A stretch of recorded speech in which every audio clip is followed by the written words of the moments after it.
Fala, empreendedor e empreendedora do Reino de Deus, empreendedor guiado pelos preceitos bíblicos. Estamos aqui para mais um vídeo do nosso canal Gestão com Deus. Hoje nós vamos falar sobre um conceito muito interessante de gerenciamento de projetos, que é a comunicação da perspectiva bíblica. Nós vamos começar com uma história bem famosa da Bíblia, que é a história da Torre de Babel. A gente ouve muito falar da Torre de Babel, né?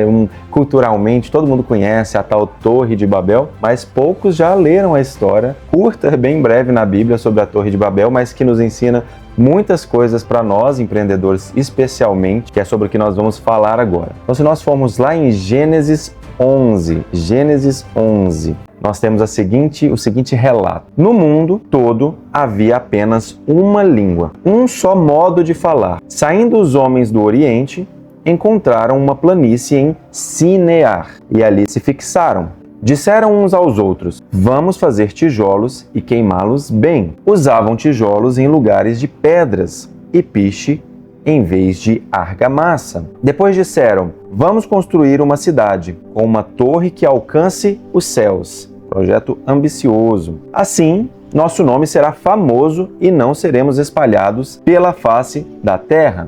Então, eles tinham um plano específico, uma missão, um propósito específico. O Senhor desceu para ver a cidade e a torre que os homens estavam construindo. Então, aquele projeto chamou tanta a atenção de Deus que ele desceu pessoalmente para ver essa torre que os homens estavam construindo. E disse o Senhor: eles são um só povo e falam uma só língua. E começaram a construir isso. Em breve, nada poderá impedir o que planejam fazer. Venham, desçamos e confundamos a língua que falam, para que não entendam mais uns aos outros. Então, Deus, vendo aquele projeto grandioso que estava sendo feito e prevendo o sucesso daquele projeto, e já vamos falar sobre isso, contrário ao plano de Deus, decidiu interromper o projeto. Preste bem atenção a todos esses trechos que nós vamos pegar um por um aqui para tirar algumas lições. Assim o Senhor os dispersou dali por toda a terra e pararam de construir a cidade. Por isso foi chamada Babel, porque ali o Senhor confundiu a língua de todo mundo. Dali o Senhor os espalhou pela terra. Então, até este momento, os homens falavam o mesmo idioma, a mesma língua. E foi esse o momento épico, né? Esse marco da história bíblica, da história da humanidade, em que Deus separou os homens em diferentes idiomas. Até então, todos falavam o mesmo idioma. Veja só que interessante. Aqui, em primeiro lugar, esse trecho bíblico, né, essa passagem bíblica, para nós empreendedores, ela não fala a respeito apenas de idiomas, dos homens que falam o mesmo idioma, né, inglês, português. Mas aqui, o projeto se tornou bem-sucedido porque eles falavam a mesma língua no sentido de tinham uma comunicação alinhada. Eles falavam a mesma língua naquela perspectiva que a gente fala na empresa. Cara, a gente precisa falar a mesma língua, a gente precisa estar falando a mesma língua, estar na mesma direção. A comunicação precisa ser bem estruturada, bem alinhada, tem que ser uma comunicação clara. E você veja aqui, vamos voltar agora passo a passo. Então, no mundo havia uma só língua e todos usavam um só modo de falar. Então, eles tinham uma comunicação alinhada. E saindo os homens, encontraram ali uma terra e eles estabeleceram uma missão de longo prazo. E a missão era: vamos construir uma cidade que alcance os céus. Era um objetivo, um propósito muito grande, era um propósito inspirador. Eles poderiam dizer: vamos construir casas. Isso é um objetivo, correto? Mas não é um propósito inspirador. Agora, quando eles dizem: vamos construir uma torre que alcance os céus, assim o nosso nome será famoso por toda a terra e não seremos espalhados pela face da terra. Aí veja só que interessante. Eles falavam do mesmo modo, tinham comunicação alinhada e estabeleceram um propósito claro. Quando a gente fala de uma comunicação alinhada, estabelecer propósito é parte de uma estratégia de comunicação.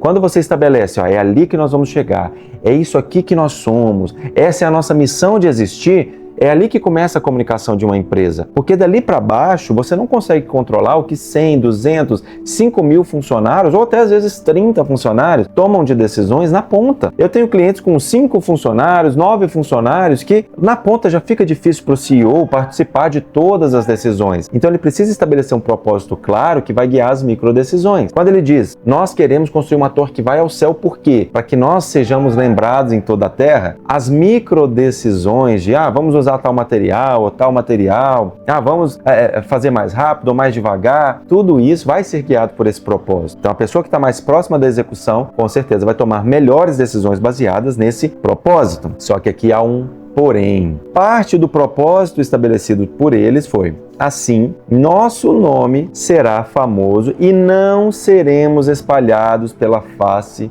da terra.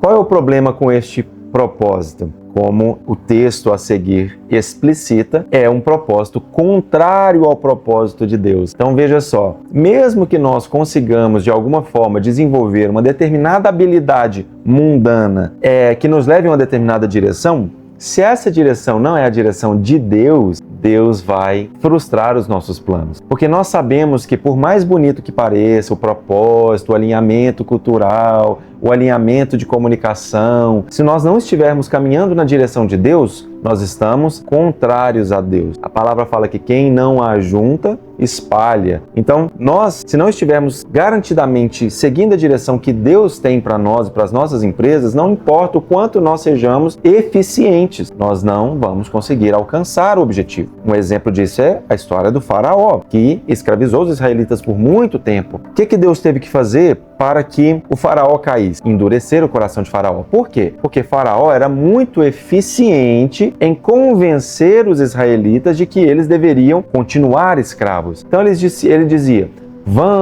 tudo bem, podem ir lá. Quando ele viu que a coisa já estava fora de controle, ele disse, vão lá cultuar o seu Deus, mas deixem as mulheres e crianças. Vão cultuar o seu Deus, mas deixem os bezerros, o gado, deixem os seus negócios. Então, Faraó ele era muito eficiente em garantir a escravidão daquele povo. Então, Deus teve que intervir, endurecer o coração de Faraó para que os israelitas pudessem efetivamente serem libertos. Então, Deus interfere quando os planos dele não são cumpridos, certo? Da mesma forma, como nós já falamos em outros vídeos, se você ainda não viu, dá uma maratonada aí nos demais vídeos, que todos eles são complementares, ok? Como a gente já viu em outros vídeos, o contrário também é válido e é correto. Quando Deus tem um propósito para você, ele faz coisas impossíveis acontecerem para que você cumpra esse propósito. Então, da mesma forma que ele faz coisas impossíveis acontecerem quando você está fora do propósito para garantir os planos dele, que são os melhores planos. Da mesma forma, ele faz coisas impossíveis para acontecer o seu ministério, para que se cumpra o propósito perfeito de Deus. E isso é completamente justo, porque aqueles homens eram maus, nós todos somos homens maus. Jesus dizia, eu não sou bom, bom é o Pai que está no céu. Aqueles homens eram maus. Se eles eram maus, eles estavam construindo algo com propósitos próprios, que não ia beneficiar o todo, o plano geral, que hoje nós nos usufruímos desse plano geral, que é Jesus sendo um caminho nosso de volta para Deus. Então, Deus precisava fazer isso para cumprir esse plano geral que precisava ter sucesso. Depois ele continua, assim, o Senhor desceu e trouxe os seus, suas outras entidades do céu. Quando ele diz desçamos, pode ser o Pai, o Filho, o Espírito Santo, porque a gente sabe que Jesus estava lá desde o início, pode ser os anjos. Então Jesus diz, desçamos e vamos confundir a língua desse pessoal. Então veja só que para frustrar os planos de projeto do pessoal, que eles tiveram que fazer? Mexer na comunicação. Então a comunicação é um fator chave no sucesso dos projetos. Quanto mais alto você está na liderança, mais a sua comunicação é relevante. Por isso que altos executivos, a gente tem alguns níveis aqui, A gente tem um nível de coordenação operacional. Eu tenho regras que eu preciso cumprir e o coordenador ele vai garantir o cumprimento das regras. Eu tenho o gerente ele é mais tático, ele faz gerenciamento. Ele é tático, ele vai garantir o processo fim a fim, os indicadores, a liderança. Então ele vai formar pessoas, é um nível tático. Eu tenho o diretor que dá a direção. Aqui, mais do que nunca, eu preciso focar em pessoas, comunicação. O gerente ele ainda foca em processos, mas o diretor ele foca em direção, comunicação, estratégia. Então ele precisa aparecer uma vez, fazer uma direção, pensar numa missão inspiradora, falar, se comunicar de uma maneira inspiradora. Então, você veja que quanto mais alto o executivo, mais distante às vezes ele está, e quando ele vem e dá uma palavra de incentivo, isso faz toda a diferença. E o último nível é o nível de governo. É mais do que a direção, eu vou governar essas pessoas. Aí é pura comunicação. É você falar as coisas certas, no momento certo. Você veja que Moisés trouxe, junto com Deus ali, né, subiu ao monte e trouxe 10 mandamentos. Olha só que comunicação assertiva. Tudo que ele precisava dizer, ele traduziu em 10 mandamentos, Deus, né? Então Moisés, como governador daquelas pessoas, daquelas milhões de pessoas, ele trouxe uma comunicação simples, direta, inspiradora.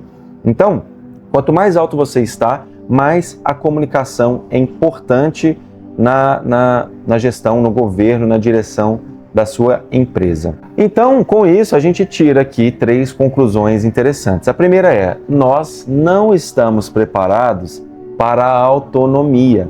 Nós não temos condições de determinar o que é um bom plano, qual é uma boa direção, por mais que às vezes nós sejamos eficientes. O mal é muito eficiente em fazer o mal, né? Então isso não indica sucesso, tá? Isso não indica que estamos no caminho certo. O segundo ponto é, por mais que você tenha planos muito bons e que você considera na sua justiça própria que são planos legais, mas eu vou ajudar pessoas, mas minha missão de vida é levar, eu tinha essa missão de vida, a missão de vida é levar as práticas de gestão.